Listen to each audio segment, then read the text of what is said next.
Imagine riding the train one day and suddenly getting swept away by the waves. Or the panhandler on the streets could earn more than you. This is the dark side of Sri Lanka. Located in the Indian Ocean, Sri Lanka is an island south of the Indian subcontinent. Influenced by different civilizations that surround it, Sri Lanka is a land full of history and cultures. Its roots in Buddhism can be traced back to the 6th century, and it was further enriched by the influence of Hinduism and Islam. Nevertheless, the country has its fair share of dark sides that still linger. Are you a foreigner who just fell in love with a Sri Lankan? Then you're gonna need extra effort if you want to marry them, because foreigners who want to marry a Sri Lankan will need the defense minister and military's approval. The foreigner will then be put on a watch list and monitored regularly. They may face additional scrutiny as they're required to undergo a process that includes being placed on a watch list and subject to regular monitoring by the government.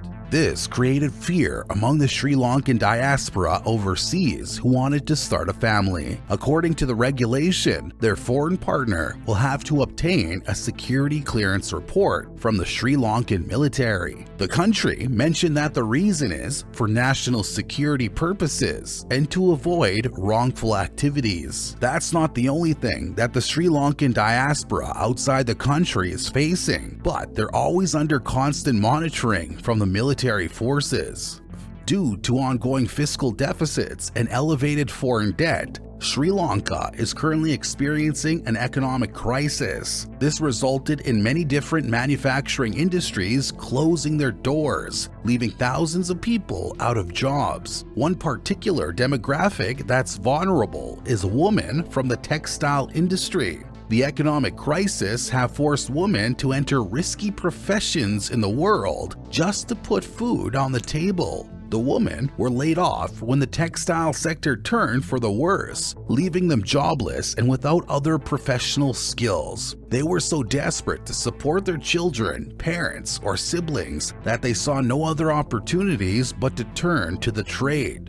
The woman admitted that it's one of the only professions in Sri Lanka that still offers financial security, even if they lose a little of themselves. Another shocking fact about the situation these women are experiencing is that Sri Lanka has no official red light district area, which in turn created a slew of fake Ayurvedic and wellness spas that the women use as makeshift brothels to make ends meet, instead of having a real establishment. Most of the time, the women create temporary chambers with curtains in closed quarters. This created an issue for the wellness spa that is now losing business and capturing the wrong attention. Most communities are now rejecting the presence of wellness spas to prevent wrongful activities from happening. If you're a woman traveling alone, you might want to watch your step if you're in Sri Lanka. That's because most women are subjected to inappropriate treatment of women on the streets. The country is known for being one of the places where catcalling is the norm. According to a survey, over 90% of women experience unwanted attention on public transport in Sri Lanka. That's higher than in India, Pakistan, and Nepal. The average catcalling rate for a woman is around 3 times in a span of 10 minutes. In one case, a garment worker said she preferred to walk 1.5 kilometers from her house to her workplace just to avoid unwanted comments and inappropriate behavior on public transport.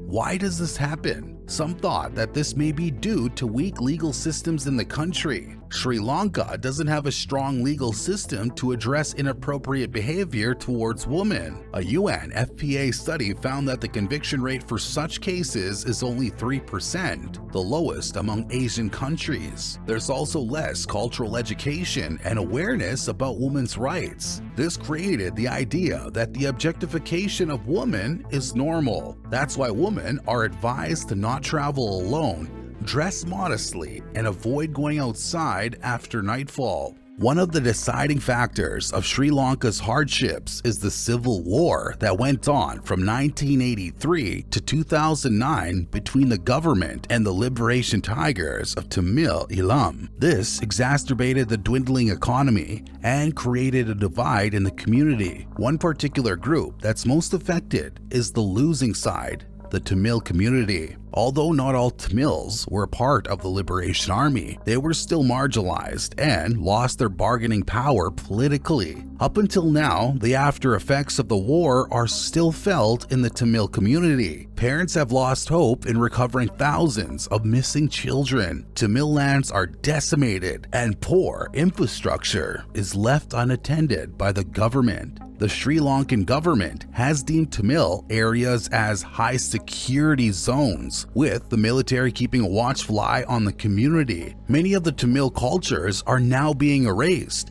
and replaced to disenfranchise them. Hopefully, the country will realize that ethnic unity can be a more powerful tool to grow in the future. Imagine riding the train one day and suddenly getting swept away by the waves. That's the experience of 1,700 passengers aboard the train in Sri Lanka on December 26, 2004. Sri Lanka was the second hardest hit by the Boxing Day tsunami, with more than 30,000 dead and 2.5 million people displaced. The waves hit 5 kilometers inland, taking people, cars, and a train with them, making it the worst human disaster in Sri Lanka's history. The country had to rebuild over US $3 billion worth of infrastructure, even though the civil war was paused, and a ceasefire was put into effect so Sri Lanka could deal with the after effects of the tsunami. Thousands of people lost their family members, and around 5,275 children were left without their parents. The people of Sri Lanka have learned a hard lesson after the tsunami. One is disaster mitigation by regular SMS alerts for their citizens and mangrove replanting and conservation programs. It's said that the tsunami has disastrous effects due to the destruction of the mangrove that could have absorbed and reduced the size of high waves when it hit. One of the many things that Sri Lanka is known for is their fishermen on stilts. Images of men with bamboo fishing rods sitting on poles in the middle of stormy seas are magical and synonymous with Sri Lanka. A few years ago, they went viral and may have drawn many tourists to this country. But little did they know, all of it is nothing but a fake show put on by locals. That's right, this tradition is vanishing, and they only do this for the money now. Around 70 years ago, the locals started the practice when food shortages after World War II prompted men to try fishing on the water. At first, the wreckage of capsized ships and aircraft was used as a platform. But then, to reach more areas, the fishermen started to erect stilts in coral reefs. The poles are visible on a 30-kilometer stretch between the towns of Unawatuna and Weligama. Nowadays, the fishermen are barely getting anything from this practice. That's because the tsunami has devastated the Indian Ocean coastline and altered their shoreline, reducing the number of fish available in the area. To still gain profit from this tradition, they now have pretend fishermen who will wait around the coast for tourists to arrive. Once they see tourists in cars or vans, they'll run to the stilts and pose for photographers. Be mindful if you're interested in taking their pictures, because one of their accomplices will charge the tourists for their services. Although it may seem disingenuous, you have to applaud how they find ways to survive in their dwindling economy. Would you have ever thought that the panhandler on the streets would earn more than you? That's what's happening in Sri Lanka. Be aware of pretend beggars, because some of them are earning more than the average Sri Lankan workers, according to the police. In the country's capital of Colombo, beggars can be seen almost everywhere, mostly in junctions and traffic lights. They'll knock on the window of every car waiting for the light to turn and ask for some money. You might feel bad when you see them, but these beggars have their own mafia organization that manages and controls their earnings. They sometimes pose as a family, with their ailing husband or a baby to evoke sympathy, to look more pitiful and earn money. To eradicate poverty and begging, the police have tried to detain them and offer them jobs that pay around 2,000 to 3,000 rupees, or around US $10 a day. But the beggars refuse the offer, as they can earn as much as 20,000 rupees a day, or 6 times as much. Some of them even have their own property and land. Authorities have been asking motorists to stop giving money to them in a bid to stop them from crowding the streets. Motorists have reported that they scratch vehicles and claim damages. It's a difficult issue to resolve, seeing that most Sri Lankans value the cultural belief of helping others. If you go around the streets of Sri Lanka, you might have noticed the presence of a unique 3-wheeled vehicle that you rarely see anywhere else, the tuk-tuk. This rickety 3-wheel taxi is one of the main transportation modes in Sri Lanka, and there's about 1 million tuk-tuks in the country. Sadly, they're also very unsafe and related to deadly accidents, resulting in thousands of lives being lost every year. Another thing they're synonymous with is scams. Although there are lots of tuk-tuk drivers who are honest, foreigners are vulnerable targets for some drivers. They will charge an exorbitant amount of money, sometimes by rerouting you via longer routes to make it seem like the charges are worth it. Drivers also take you to unknown places like massage parlors to force you to spend money for a commission. Some would even take your belongings and drop you off at unknown places. The authorities have made specific requirements, such as installing fare meters to avoid scams from happening, but always be aware and try to travel in groups just to be safe. Sri Lanka is experiencing the highest brain drain level due to their economic crisis. Brain drain refers to losing your most productive demographic to other countries. Most young workers are now leaving the country due to the limited opportunities available in Sri Lanka. In 2022 alone, as many as 30,000 professionals and laborers have decided that they don't want to wait around for the country to settle its foreign debt and go abroad. Due to high inflation, increased taxes, and low wages, more are following their footsteps.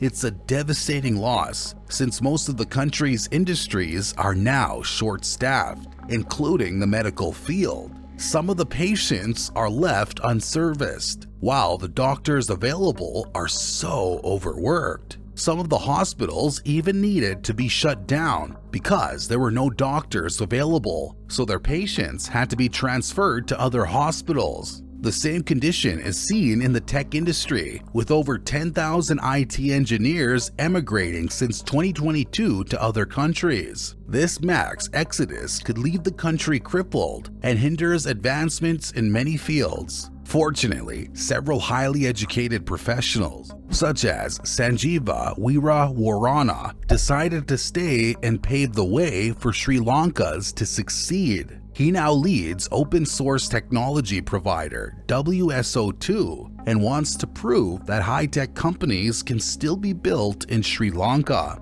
Although this is just a case of one from many, let's hope that others can follow in his footsteps and rebuild Sri Lanka's economy. Previously, Sri Lanka was known for its sustainable energy generation through hydropower, earning the country praise for having one of the greenest practices. It was the biggest source of energy in the country, supplying almost 80 to 90% of Sri Lanka's power. However, times have changed, and Sri Lanka is now losing one of its most valuable assets. Due to extreme drought in recent years, the country experienced its first daily power cuts in 2016, leaving many households without electricity. Their hydropower is now only able to generate about 15% of their electricity needs. As the demand increases and the source depletes, the government has tried to find other sources of energy to fulfill their needs. They finally chose coal as an alternative, which unfortunately proved to be harmful for the environment and citizens. One of its main coal power plants is the Lok Vijaya power plant in Noroch, Chole. The power plant emits pollutants that result in worsening air quality, leading to many health problems for the people living in surrounding areas. There are complaints of respiratory issues, kidney disorders, and skin diseases spreading among the residents. It also affected the local farmers and fishermen who had to deal with dying crops and marine life, leading to low yields. It's estimated that the total cost due to the emission of greenhouse gas and environmental losses is around US $244 million annually. Although the power plant has taken measures to mitigate the issues of pollution, there's no denying that the community will continue to suffer. Only time will tell whether or not the country is able to go back to its green energy production or fall deeper into its less sustainable alternative.